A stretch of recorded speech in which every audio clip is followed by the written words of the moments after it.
Have you ever noticed how quickly you can decide, oh, I already know what that means? Whether that's in your work, in your conversations, or even in your faith, where you hear something and your brain just automatically fills in the rest.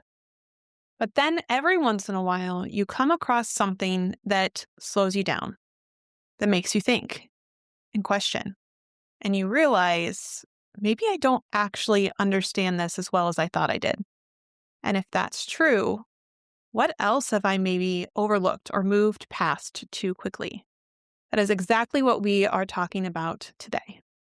Hello, beautiful souls, and welcome to the Persistence in Prayer podcast hosted by Catholic mindset coach, wife, mother, educator, and speaker Kylie Hine. Kylie is passionate about helping you deepen your relationship with God through the power of prayer. This podcast is a space for high achievers who want to do it all, but also want to prioritize their spiritual life and grow in faith. Join us as we explore the beauty of persistence in prayer and the transformative impact it can have on our lives. Get ready to discover practical tips, insights, and inspiration to help you develop a daily prayer practice and cultivate a deeper sense of trust in God's plan for your life. Let's journey together towards a more fulfilled and faithful life as we invite the Holy Spirit in. Let's begin.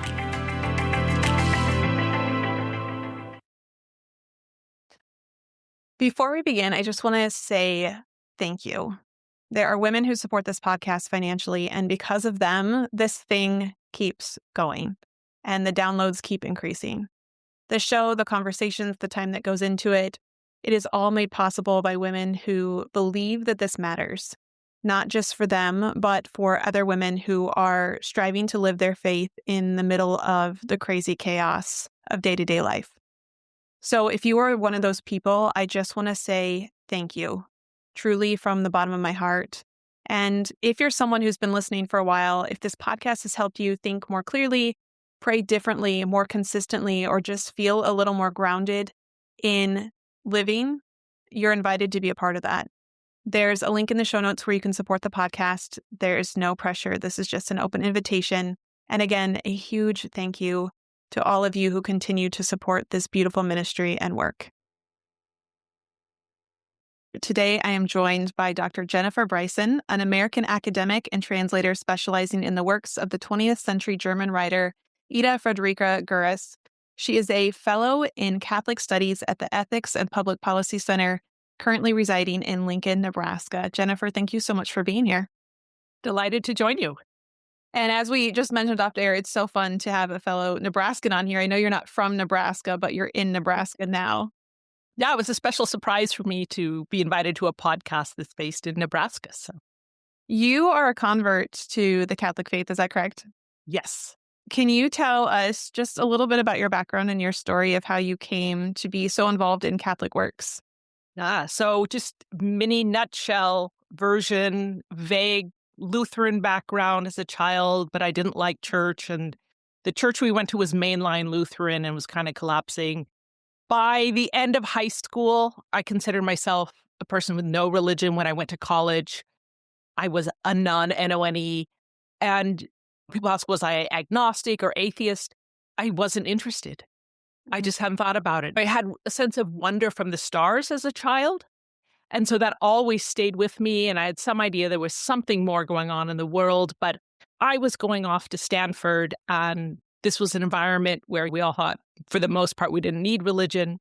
But then my sophomore year of college, I had already lived in Austria for a year in high school, so I'd learned German. And my sophomore year of college, I was quite adventurous as a young person. And for my year overseas during my sophomore year, went to study in the former East Germany. This is in the 86, 87, before the Berlin Wall came down. So I enrolled at the Karl Marx University and spent 2 semesters studying Marxism-Leninism and being confronted with the philosophy and fundamental worldview of materialism, meaning that physical matter is the primary thing in existence according to this atheist worldview. And then being confronted with atheism, I began to wonder if it might be true. But God broke into my life. I had an experience of God that year that just changed my whole trajectory. My best friends that year were the Polish students. and a few Catholic students from other countries like Lithuania and what was then Czechoslovakia. Amazing witnesses. And I came back to college. It took me a long time to then connect with other believers. But after almost a year, I found some evangelicals at Stanford, got involved with them. I would say through them, I started to figure out how Christ fits into the picture because I knew God, but didn't quite understand Jesus. That changed my views on abortion 180 degrees, got involved in pro-life, met Catholics through that, and came into the church while I was in graduate school in 1990. That is amazing. I love that it wasn't Catholicism and then pro-life. It was pro-life led you to Catholicism. That's fascinating to me. Jennifer, you're so incredibly accomplished. You talked about undergrad at Stanford. You have a PhD from Yale. You've worked for the Department of Defense. You're a fellow in Catholic studies. You're translating books. I mean, you're doing all of the things. But one of the things that a lot of my listeners really struggle with is losing sight of their identity because Yeah. they get very focused on the achievements and the performing. And I'm curious how you have navigated that in your own life and what's kind of helped you stay grounded. Well, I first had to become grounded. So let me put it that way, because I had a very secular upbringing, secular public schools in the San Francisco Bay Area. And as a little girl, the only thing that I knew was that I was supposed to work hard and have a career. I had no other vision for being female. It was just meaning in life is career. If you have success in life, that means you have a successful career. I honestly didn't know anything else. I kind of assumed someday I might marry, but I had no idea what it would mean to really think about that and orient my life that way. So I was zooming towards career. And after I became Catholic while I was in graduate school, and this is some advice I would have for converts, is don't overestimate how much has changed with conversion. Because I loved discovering the church. I mean, that was an amazing joy for me. But I was young, though, 19, 20, 21. And I had too much of a sense of, okay, well, now I'm Catholic, so this is a whole different chapter. I didn't realize how many cultural assumptions I still had forming how I think. So for many years, I was still, running on the career treadmill, chasing that. And it was only during difficult experiences when I started to see the emptiness of career as my identity that I sort of got dialed back at one point to about zero as a person and had to ask, as if for the first time, the question, who am I? And fortunately, very fortunately, that was at a time. So I had a very difficult time after I came into the church as a convert because I came in through a really fantastic parish with very beautiful, reverent liturgy, and people were very serious about their faith. And I didn't understand how, as I see it now, how broken the American Catholic Church is and how much difficulty and suffering there is in a lot of parishes. And so I was very, very troubled by what I found and had a hard time making sense of it. So I was also very unrooted, also through career and work and the inability to connect with a parish. I did not have soil that would nourish the roots of my faith.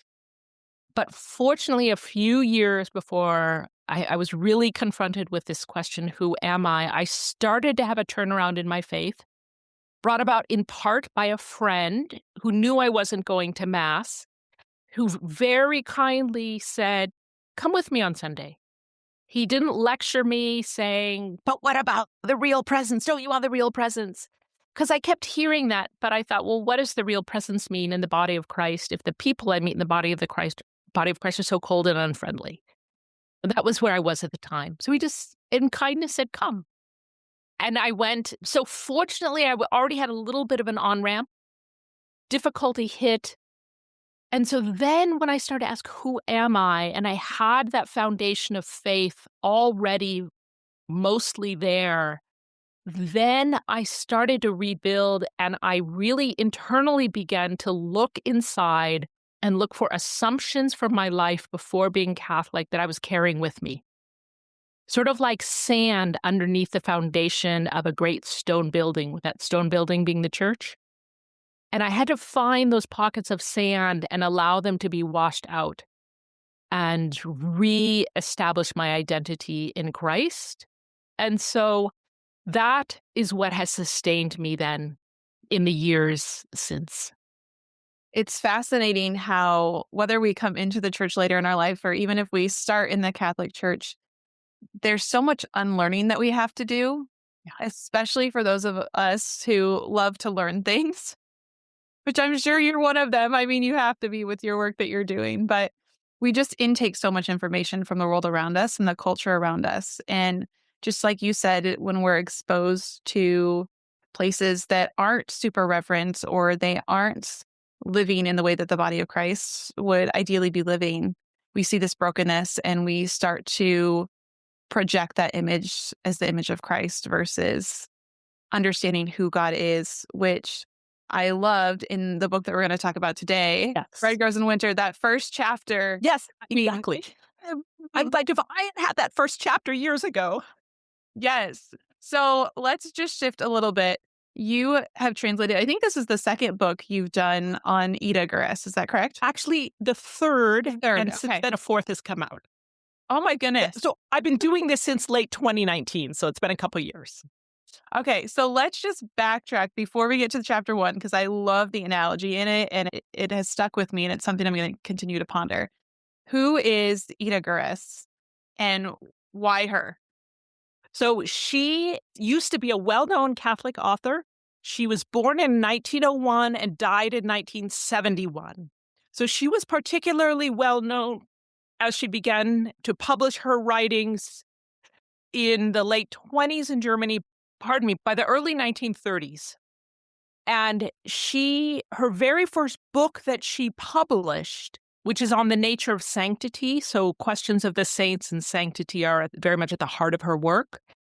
That same year she published it, it was picked up by the prominent English Catholic publisher Sheed and Ward. They translated it into English, published it in English, and the famous Catholic intellectual Christopher Dawson right away in 1932 included it in a series that he was editing. So from the start, she, as I said, was really quite well known, and she used to be very famous in Germany.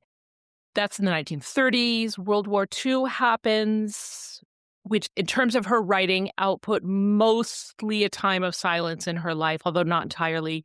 And after World War II, she publishes what is known today as her masterpiece, which is called The Hidden Face. And it is a biography and a spiritual life of Saint Therese of Lisieux. It's really a deep dive, like maybe not a place to start on Saint Therese, but for anybody who loves Saint Therese and is already familiar with the outlines of her life, it's an amazing work. And it's still available from Ignatius Press. It was translated in the 1950s to English. But then up to 1965, a few more things were translated, and she was still well known in Germany. But from 1965 until I translated an essay by her in 2020, nothing by her was translated into English. And after she died in 1971, because she had such love for the history of the church and the deep traditions of the church, while she also was intensely aware the church is alive. You know, it's not just some old stone things in the past, but she held those two things of the past and this living church in union. She was the kind of voice that the revolutionaries who took power in the church in the early 1970s didn't want to hear. We don't do that old stuff anymore, you know, and they kind of swept her under the carpet. But today she's being rediscovered, and for me, she has been nourishment in my own spiritual life.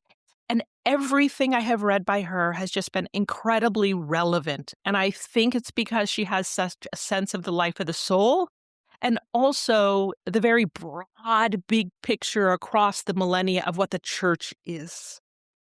Yeah. Like I said, I love her analogies, but the broad, big picture, I think, is kind of how she starts out this particular book, Bread Grows in Winter. Chapter 1 is on the image of Christ, and she uses the analogy of the mountain. Do you want to describe that for everyone listening?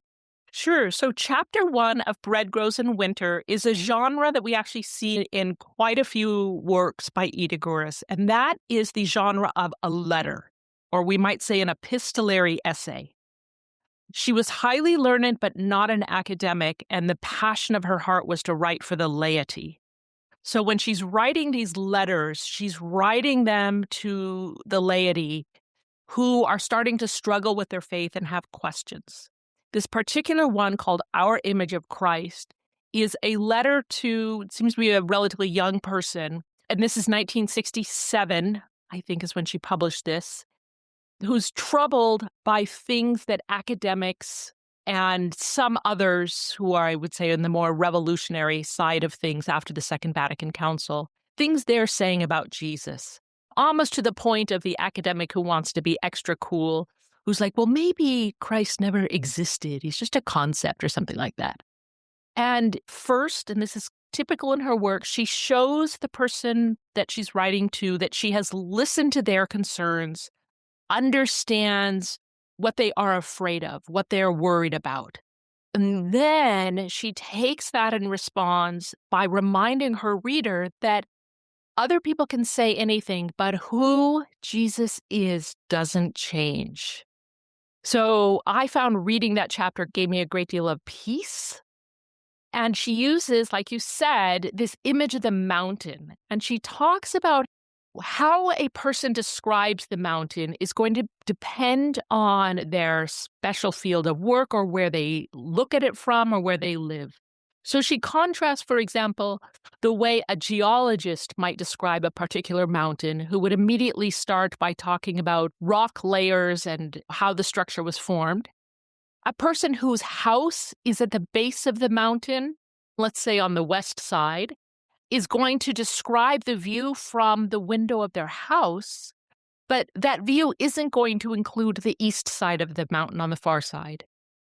A hiker might describe certain paths and trails up the mountains, which trees are growing there, what the trail quality is like, which particular animals they saw, and they might describe the view they saw from certain parts of the mountain. Well, all of those are accurate accounts of this mountain, but none of them give you the entire view. And so she talks about how over history, the revelation of Christ is so large that we've learned parts of it, and we have significant account of it in the Bible. She loved the Bible, by the way. But that at least those different views we're learning little by little, and also in our own spiritual life, as we're getting to know Christ and different aspects of Christ, we're still only sort of getting these pieces. But something that she emphasizes is that in those cases, everybody's describing something real. The mountain is there. And that's different from somebody who has whatever latest academic theory, who might say whatever they want and might even want to say, well, there actually is no mountain there, which is just simply not. You can touch the mountain, it's there. And she develops it. Her language is very beautiful. She was a very beautiful writer. She was also a poet, and you feel that a little bit in her language. So she describes this image far more beautifully than I have just now. It just got me really pondering on my own view of God and how it Mm. has evolved over the years and how we will never know everything. But even as she described different artwork of Jesus, Mhm. how we can look at the infant of Jesus, and there are certain images. I remember looking for a picture of the Sacred Heart of Jesus for my house, and there were so many. I'm like, I hate it. that No, and, yeah. and just trying to find one that I really connected with. And it's not that any of them are bad, but there are certain parts of the Lord that we just connect to more fully. And it doesn't mean that the others don't exist, but it's taking them all as a whole. Yeah. And also think about different people describing the mountain. How accurate they are also depends maybe on how much time they have spent with that mountain.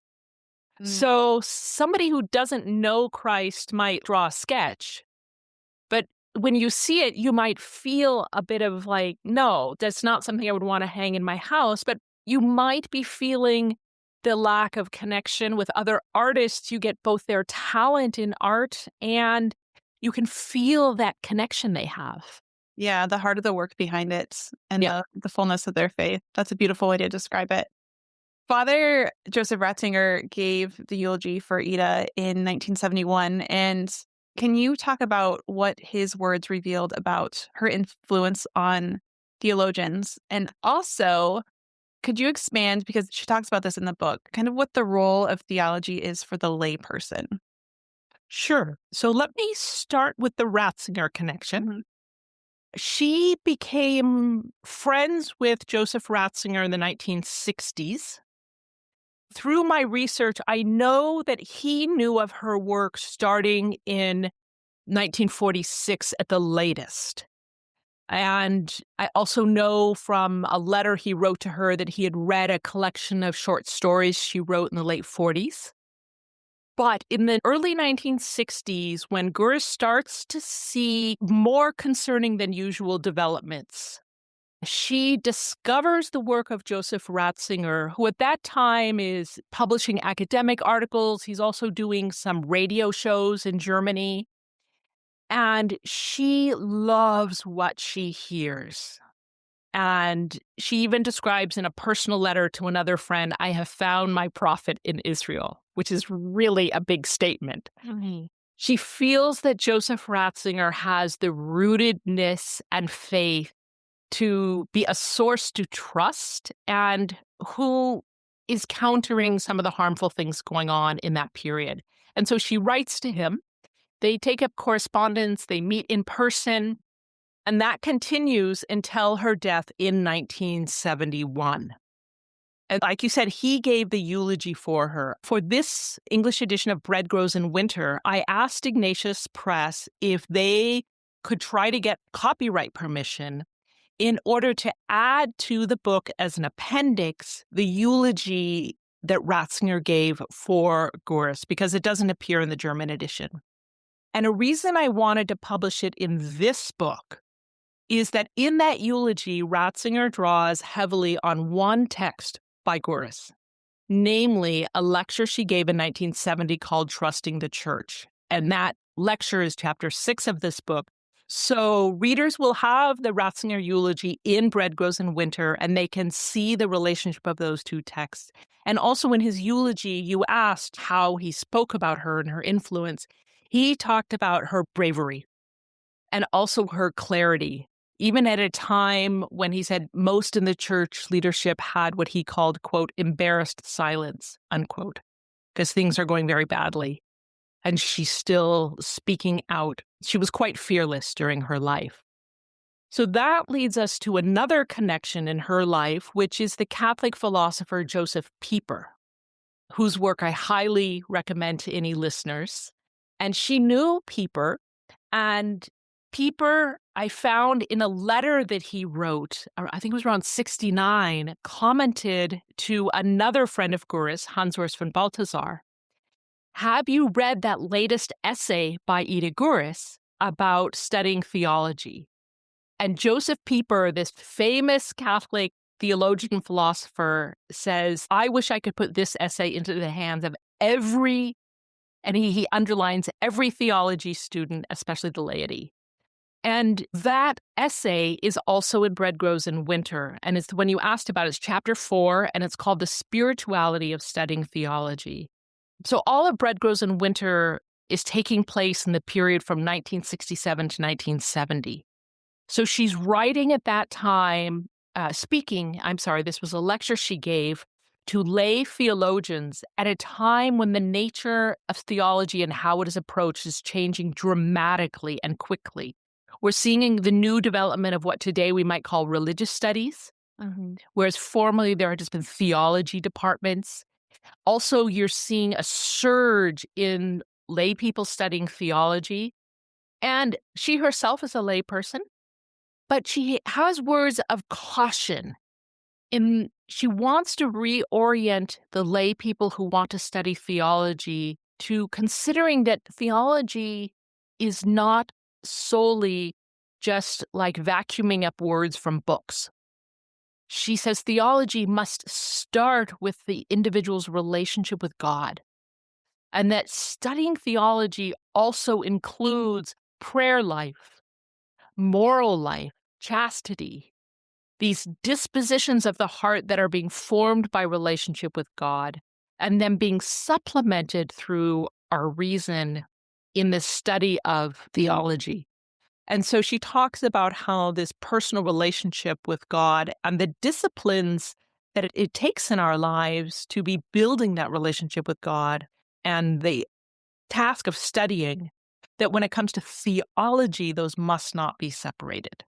When I was translating that chapter, I was thinking, oh my gosh, this is so relevant today. I can imagine all these people I know with academic and associations with various Catholic institutes reading that chapter and being like, oh, I got to hand this to my students. So, Yes, when she talks about the disposition of the heart, so I have a certification in spiritual direction, and that's one of the first things we talk about it. The disposition of your heart matters. It's not brain work, right? It's not staying in the head space and all of the learning, it's heart work. And so it's the same thing when we go to mass each week. It's the disposition of our heart to be able to receive. And if we don't have that, then everything else is going to kind of fall flat. It's not going to have the meaning and the purpose that it was created for. So I think that's right. really And yeah. beautiful. And think about the act of worship in going to Mass. While I may understand intellectually Christ's presence in the Eucharist, the fact that I'm making a choice with my time and my body and my relationships with other people to go to Mass for the holy sacrifice of the Mass and to be present. That's constantly forming the disposition of my heart, and is also an act of humility. I And, love that you mentioned choice. We have to choose. And Ida also talks about, I think, wrestling and discerning a little bit. So in chapter 6, which is on whom do we trust? Yeah. She talks about bravery and how even just tackling this topic at all of trust within the church is an act of bravery, but also something she has wrestled with and come through in terms of, I have come to this place of trust. And if I had not done that work, I could not speak on this. mm, yes. So a little about that lecture, because I think it is sort of the crown jewel of Bread Grows in Winter. I love all 6 chapters, and I'm not saying that because I'm the translator. I got something out of all of them. But that one is special because it's a lecture she delivered in 1970 to a lay audience that you can tell from the lecture they are reaching a point. They're experiencing the sky falling on them in the church in Germany. They are frightened, they are confused, and today it's perhaps somewhat hard to understand, but historically, if you look back, this was a generation that had experienced the church as the place of stability. And now there was not only upheaval, and it's not simply a matter that there was change, because there's always some change going on. It was a cataclysm. And so, into that environment, she courageously takes on the question of, do you trust the church? And she's such a beautiful author because she crafts this lecture. She doesn't just write it, she crafts it. And it really has an entire arc. So it starts out where she's listening to the concerns she's heard from others. She's telling them, I've heard you. Here's what I've heard you say. Then she goes through concrete examples of very troubling things that are happening at the time.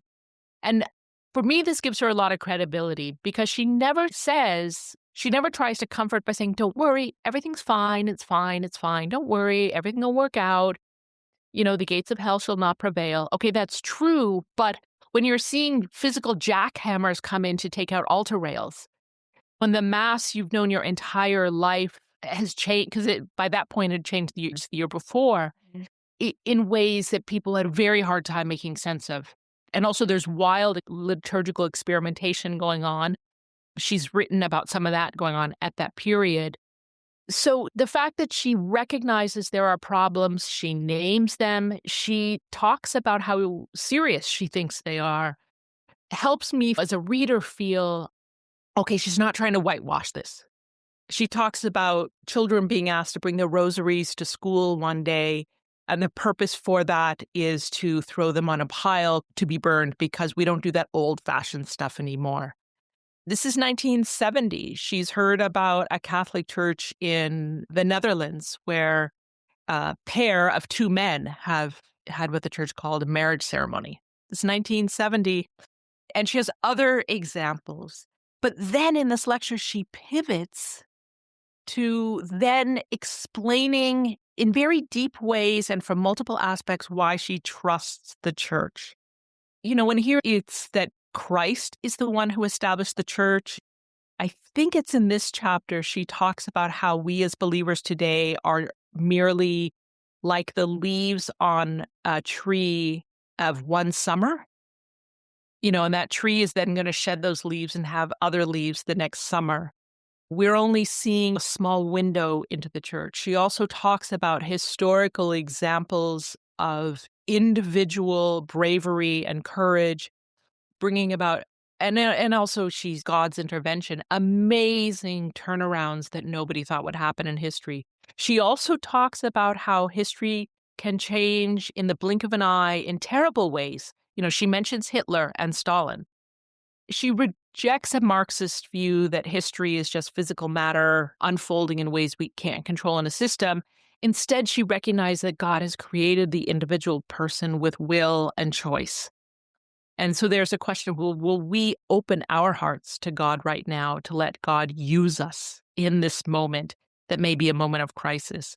And then she talks about these other aspects of the church, the suffering church, the praying church, and this lecture that starts out with all of these very dark examples and also the darkness that's in the troubled hearts of her listeners.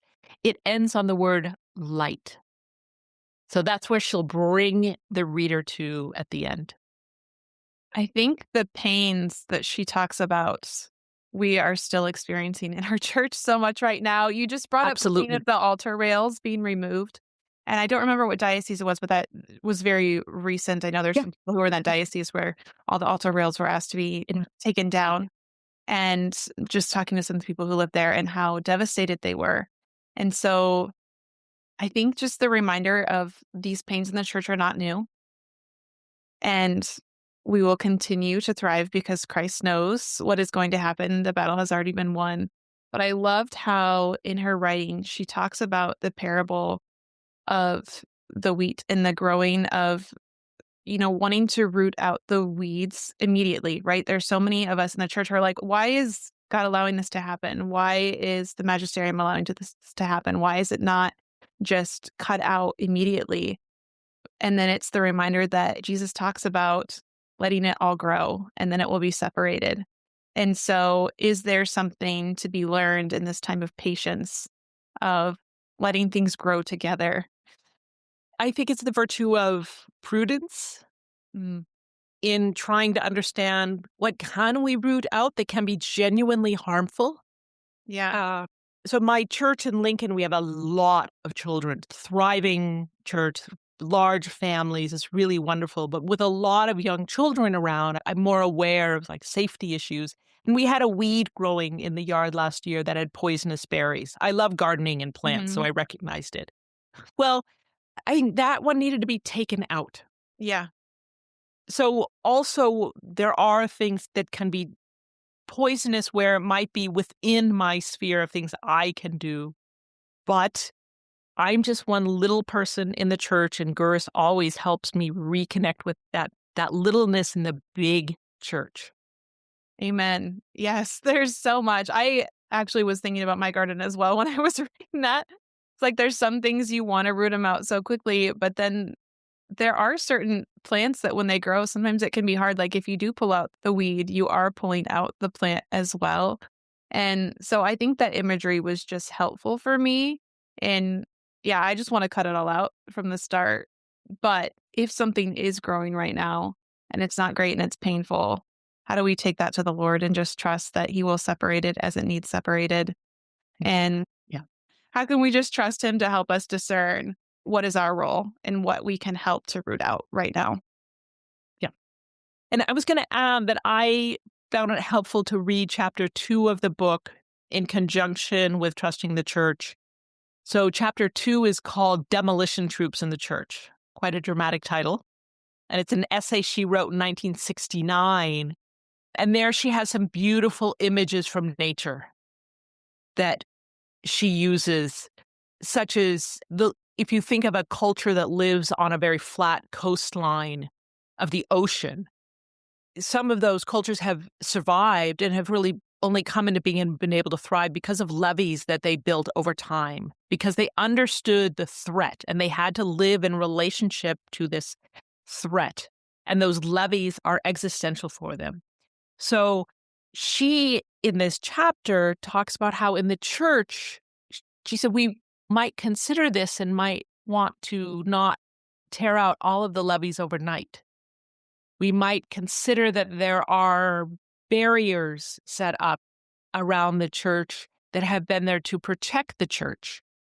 I think she's also suggesting we right now in our little time period might not see why that barrier is there, but let's look back and trust those who maybe spent hundreds and hundreds of years as carefully crafting that barrier in that particular place to understand there's a reason it's there. She just has this very gentle sense of understanding how we live in relationship to the very complicated ecosystem of nature. And she draws that into her writing. Yeah, I remember just studying the Catholic faith and thinking it's one of the most beautiful things and also the one of the hardest things is how painfully slow we are to make change. And again, it goes back to that trusting the history of the church and the wholeness of it. You mentioned the title of this chapter, but the title of the book is Bread Grows in Winter, which is a unique name, not something that you might think to go pull off the shelf. But I know that it's important. Can you explain why this particular title stayed? Yes, and in translating a book, there are times when the title of a translation in a foreign language will be very different from the title in the native language. Like perhaps there's a wordplay that just doesn't translate or, so when I sent this manuscript to Ignatius Press, I had a particular request that I thought it was really important to keep the title Bread Grows in Winter because it's so closely tied to the heart of this book. So this title, Bread Grows in Winter, comes from the lecture, Trusting the Church. And in that lecture, where she's talking about the suffering church, she writes about priests she knows who were suffering terribly in the late 1960s. These were the faithful priests who weren't trying to become media stars, who weren't trying to outdo each other in experimentation, who were trying to care for their flocks. And keep in mind, the 60s is also a time when it's new to have so much popular media along with a council in the church and the developments afterwards that they're suddenly having to deal with these individuals who are sort of big media stars, and those are the voices everybody's hearing. While she talks about there's all these priests that nobody sees who are suffering, including priests who had defended Humanae Vitae, one she knew who had a nervous breakdown. She knows of others. She doesn't mention here, but in other works I have found by her, who there were priest suicides at this time at an alarming rate. And so she looks at their suffering and at these priests who are trying to stay faithful, that's hidden suffering. And she talks about their hidden suffering being like invisible martyr's blood. Mhm. And then she talks about how this invisible martyr's blood is going to nourish the soil where the grains overwinter. And she talks about the grains of wheat. Before wheat sprouts in the spring and then grows in the summer, wheat is planted in the ground and stays in the ground over the winter. And winter, you live in Nebraska too, it can be a time when it can feel like everything's dead. Everything's dark. Nothing's happening. Is all this brown stuff around us even alive? And yet that's part of the life cycle of this seed. So she's talking about the invisible martyr's blood of suffering priests nourishing that soil. And it's bread that it looks to us like nothing's happening, but something is growing in the winter's night. And bread also in this case is a Eucharistic image. I think as we are hopefully getting to the end of winter, so close to home, just that gloominess that sometimes can come and it can feel dark. And it's Lent right now as we're recording. It might not be when this airs specifically, but just that difficult and challenging time of year Yeah. when things can feel so dark. And so that reminder that that happens not only in our own personal lives, but in the church as well. But it is a time of growth. It is a time of nourishment. So thank you for that beautiful description. Well, the way she describes it is far more beautiful than my paraphrase. So go to the original. Go to the original. I would love to hear, Jennifer, can you share with us just how her work has impacted your own spiritual life or your understanding of God in the church? Like, maybe if you had one or two highlights of like, this has really impacted me the most. Oh boy, only one or two. How at peace she is in her faith. When she died in 1971, a reader who really liked her work wrote in and recommended that the epitaph on her gravestone should read, "She loved the church." Hmm. And I just think that I might use "She Loved the Church" as the title for a collection of 20 essays I've gathered by her on the church from 1941 to 1971, because that love she has for the church gives her peace, but it also orients her in what she's going to do with her writing. Like, she made a choice to use her writing talent for the church, for the people of the church, to try to help the people of the church. So that love she has for the church has really helped give me calm and peace and joy, including through times with some church issues that can be a little stressful. And also that she has such an integration in faith, intellect, and the practice of the spiritual life. She loves the liturgy. She quotes often from the traditional Catholic Missal because she's going to Mass and is living with the liturgical year. She's also highly, highly learned, but that doesn't make her arrogant or lead her to chase after whatever the latest intellectual fad is. Her intellect is integrated into her practice of the faith and then also her knowledge in theology, so that it's all oriented towards this telos of God, this ultimate end. Yeah. So it's a joy. It was such a joy for me to discover her. And when I started reading her works, the first book I read by her is an amazing book on marriage for young women called On Marriage and on Being Single. She wrote it in 1949, so before things got really crazy. And when I discovered that one had not been translated into English, I was like, this is a voice we need in the church now. And so that's what set me off in this work. And fortunately, now I'm able to do this almost full time. And then I have a couple other projects going. I love that what I continuously hear when you talk about her is just the living of the faith. It wasn't separate from her work. It was the heart behind all of her work. Yeah. And I actually read an interview that you had done where you talked about the significance of forming your conscience ahead of time before decisions need to be made. And that is the work that we have to do, is living that spiritual life, creating that disposition to be open to the Lord, so that when challenges do come up, when our circumstances shift, when things are hard in the church or something in our own parish is causing us distress, we can go to that inner place of peace with the Lord because it's already formed. Yes. And Ida Görres was the one who really helped me understand that. That's amazing.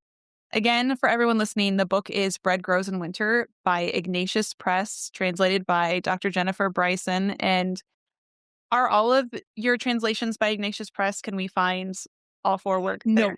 The Church in the Flesh, which I think might be my favorite, is from Clooney Media. Okay. And then her book on John Henry Newman, A Life Sacrificed, is from Ignatius Press. So she loved the saints. So Ignatius Press has this book on Newman, also the book by her that was translated by somebody else in the 50s on St. Therese, The Hidden Life. And then just 3 weeks ago from Catholic University of America Press, a book she wrote in 1971 defending the Catholic teaching on marriage against the efforts to bring the sexual revolution inside the Catholic Church. That was just published, and that's called What Binds Marriage Forever. I am going to find all those and link them in the show notes so everyone can find them. And be sure to go check those out. I always like to close, Jennifer, by asking my guests if they have a favorite prayer tip or scripture verse that they would like to share with our audience. Something that's helped me dramatically in prayer is choosing a few prayers to memorize. Mm. Because the process of memorization, which is something we've lost today with our education system, but learning how to memorize, it really takes time and repetition and repetition. And then once you've reached the point that you feel, you can say you've memorized something, then you've got to keep at it to maintain that memorization. But then when I've had times of trouble or times of terrible distraction, which my mind loves to jump around in distraction, sometimes at mass, something that I've memorized, I can draw on. And I don't have to go find a book. I don't have to look at a screen. So for me, that's been a great help in my prayer life. Do you have any favorites that you've memorized or that you call upon a lot? The St. Michael prayer in Latin. Mm. And I discovered him through Ida Görres. She had a very deep devotion to St. Michael the Archangel, and she had an image of him engraved on her gravestone. Oh, wow. And that is one I do not know in Latin, so I'm gonna have to look it up and see if I can start working on it. I love the idea of just not losing sight of memorized prayer. I'm so big on relationship with God and speaking to him in our own words, but when we are distracted, or I know for me, especially when I'm sick, which we just talked about, we had to reschedule because I was sick. Those are the things that I lean on because it's like I cannot form a coherent thought, but I can pray my rosary. That is Yes. something I can always do. Those prayers are there and I can lean upon that. Jennifer, thank you so much for being here and for sharing this beautiful work that you are doing. I pray that Ida is going to bless so many people through the work that you have done. And I just encourage everyone to go check it out. Thank you so much.